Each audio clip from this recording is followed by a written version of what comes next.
पर साधारण सी राशि मिलती है और उनसे सारे काम कराए जाते हैं, स्वास्थ्य विभाग के भी काम कराए जाते हैं। हर किसी की हिम्मत और जेल भरो आंदोलन, ये शब्द जो है, इस शब्द को सुन के जो है ईवीएम की सरकार के द्वारा डरे हुए लोग घर में दब के चुप के बैठ जाते हैं। और इसके साथ साथ में, क्योंकि मैं 10 महीने 3 दिन उमरिया जेल में रह के आया हूं, मुझे पता है कि जब जब सच्चाई की आंधी आएगी और हक अधिकार की बात करने आएंगे तो ये पुलिसिया दमन कर कर जो है उन्हें उठाया जाएगा और उनके ऊपर तरह तरह के कानून लगाकर जो है उन्हें फंसाया जाएगा। जैसे यहाँ के प्रशासन को पता चला कि राधेश्याम सकोरिया इस आंदोलन में आने वाला है तो मेरे ऊपर में निगरानी लगा दी, लगातार मेरे ऊपर में जो है वॉच होने लगा। और इसके साथ साथ विभिन्न तरह की समस्याओं से जो है ये भारत देश, हम भारत के लोग जो है गिरे हुए। अब इन समस्याओं को समझना और उन समस्याओं से लड़ने की जवाबदेही हमारी। मुझे ऐसा लगता है जिन महान क्रांतिकारियों की फोटो आप देख रहे हैं यहाँ पे, जिन महान क्रांतियों के एक एक आंदोलन के एक एक खून के कतरे से भारतीय संविधान लिखा गया है और एक एक आर्टिकल उनके संघर्ष को बयां करता है। और ये ईवीएम की सरकार उस संघर्ष को खत्म करने के लिए लगातार तत्पर आगे बढ़ रही है। चाहे वन अधिकार अधिनियम कानून की बात करें, चाहे वक्फ बोर्ड के कानून की बात करें, चाहे हमारे वर्तमान में जो बोधिसत्व है बिहार में, बोध गया, गौतम बुद्ध के स्थान की बात करें, चाहे हमारे शिक्षा की बात करें, चाहे हमारे हक अधिकार की बात कर ले, सभी में जो है पूंजीपतियों का जो है दबदबा चल रहा है। ये फांसीवाद की सरकार है। ये जो वामपंथी सरकार से चलने वाली जो विचारधारा थी उस पर दक्षिणपंथी विचारधारा हावी हो रही है और फांसीवादी विचारधारा से पूरा देश चल रहा है। वर्तमान में जो प्रशासन है, जिसे हम भारत के लोग तरह तरह के टैक्स देकर हमारे कर्मचारी अधिकारियों को हम जो है नियुक्त करते हैं और हमारे कर्मचारी अधिकारियों को जो मानदेय मिलता है, लेकिन हमारे कर्मचारी अधिकारी उस ईवीएम के माध्यम से चुन के गए विधायक, सांसद और मंत्री बनने के बाद में उनके आदेशों का पालन करते हैं, भारतीय संविधान के आदेशों का पालन नहीं करते। मुझे ऐसा लगता है कि जो विधायक, सांसद है, मंत्री है, शायद उनके द्वारा इनको जो है नौकरी दी गई है। वो भूल गए कि भारतीय संविधान के आर्टिकल में आपको जो है समानता का अधिकार दिया है। आर्टिकल 14 के तहत आपको जो है समान रोजगार की बात करता है। उस आर्टिकल के तहत आप जो है कर्मचारी अधिकारी बने हैं, लेकिन आप जो है जब भी सुनेंगे तो अपने आकाओं की ही सुनेंगे। आप उनसे सवाल नहीं कर सकते कि ये नौकरी आपने नहीं, भारतीय संविधान ने दी है। बाबा साहब अम्बेडकर के जो है संविधान से और महापुरुषों की कुर्बानी के माध्यम से हमको जो है समानता के अधिकार में मिला है। आज इस भारत देश का एसटी, एससी, ओबीसी और माइनॉरिटी जो 85% है, वो 85% आज जो है दब के बैठा हुआ है। आज हमारी स्थिति क्या है? अभी मैं यहां से आ रहा था, आप सिवनी में देखेंगे कि पूरा जो है इलेक्ट्रिक वायर पे, अभी आने वाले समय में हनुमान जयंती आने वाली है।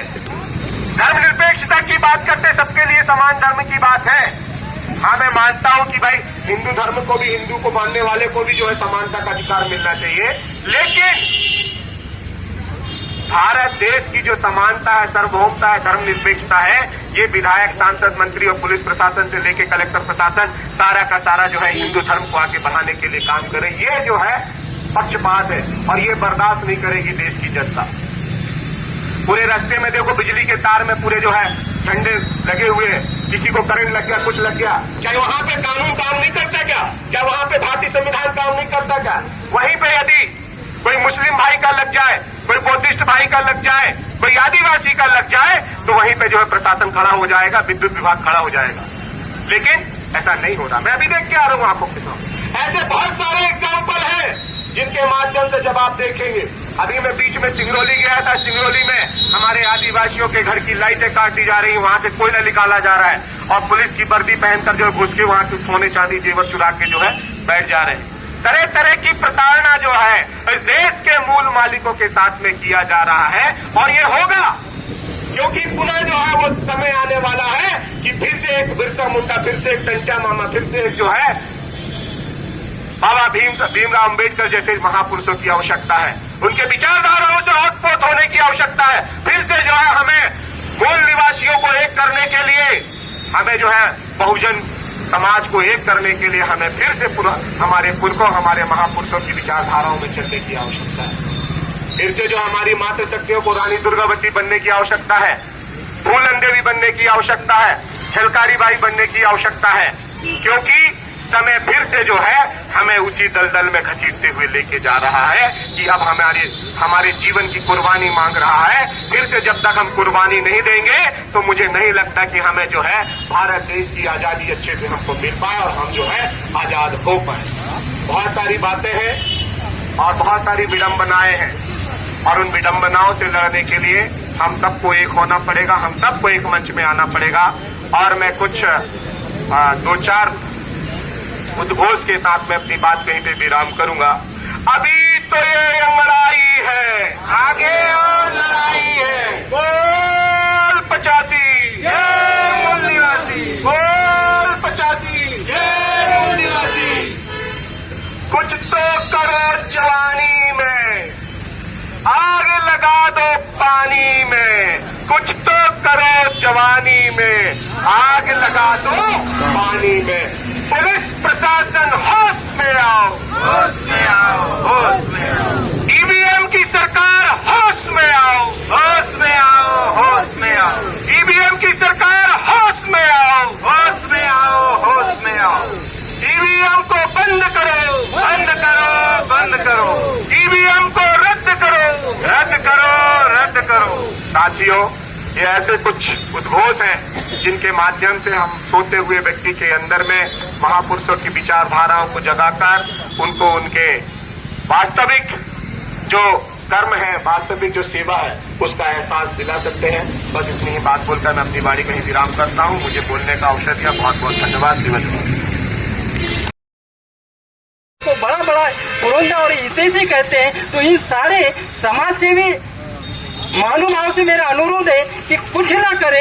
ये सारे लोग आज के डेट में यदि ईवीएम के मुद्दे को लेकर यदि रोड पे उतर जाते हैं साथियों, तो मेरा ऐसा मानना है कि 24 घंटे के अंदर हम अपनी सारी समस्याओं का समाधान करने में कामयाब हो सकते हैं। क्यों हो सकते हैं कि जब बैलेट पेपर से चुनाव होगा साथियों, तो बैलेट पेपर के द्वारा हम अपने लड़ाकू टाइप का प्रत्याशी जिता करके भिजवाएंगे साथियों, और वो राज्यसभा और विधानसभा में जाएगा और हमारी बहुजन समाज, मूल निवासी समाज की समस्याओं का समाधान करने का काम करेगा साथियों। क्योंकि महापुरुषों की जो विचारधारा है साथियों, वो इस तरह की है। जैसे एक उदाहरण के तौर पे मैं बात करता हूँ साथियों, हमारे घरों में हम सभी लोग रोटी खाते हैं साथियों। तो कोई गेहूं की रोटी बनाते हैं तो कभी कभी गेहूं में कंकड़ पत्थर हो जाते हैं, अधिकतर मट्टी हो जाती है साथियों। तो हम उसको पानी में डुबोते हैं। पानी में डुबोने के बाद में उसको 1-2 घंटा रखते हैं साथियों, और फिर रगड़ के धुल के फिर हम उसको पुनः सुखाते हैं साथियों। और सुखाने के बाद में पूरा सूख जाता है, फिर उसको मशीन से पिसाई करते हैं साथियों। फिर आटा बनता है साथियों, और आटा बनाने के बाद में फिर उसको पानी डाल के गूंथा जाता है साथियों। और गूंथने के बाद में फिर बेलना और बारिश के द्वारा उसके ऊपर रगड़ दे करके उसको तैयार किया जाता है साथियों। तो और जब उसको रोटी तवे में डाला जाता है साथी, और जब वो रोटी फूक के तैयार होती तो 2 पुरुष तैयार हो जाते हैं साथी। द्विदलीय संसद प्रणाली हमारे देश की साथियों, इसको हमें समझना होगा साथियों। ठीक उसी तरह हमारे महापुरुषों की विचारधारा तब करके बामसेब के द्वारा हमारे समाज के लिए तैयार की जाती है साथियों। तो आज के अवसर पर मैं इतना ही कहना कि ये 76 लाख वोटिंग, ये तो ऐतिहासिक हो गया। तो इसका कारण बताइए। तो चुनाव आयोग महाराष्ट्र का बोलता है हमारे पास कोई आंकड़े उपलब्ध नहीं है। ये चल रहा है और ये वीडियो वायरल भी हुआ माननीय वामन मेश्राम साहब का, आप सुनेंगे यूट्यूब पर। उस पर और भी गंभीर जानकारी है, उपलब्ध है। मैं अब नमन करती हूँ। सबसे पहले मातृशक्तियों को मेरा प्रणाम करती हूँ और मेरे सामने बैठे भाइयों को सेवा जोहार करती हूँ। में ये ईवीएम बहुत जरूरी है, क्योंकि बैलेट पेपर से होना चाहिए। बैलेट पेपर से होगा तो बहुत अच्छा होगा। जनता जिसको भी चुनना चाहे उसको जनता चुनेगी।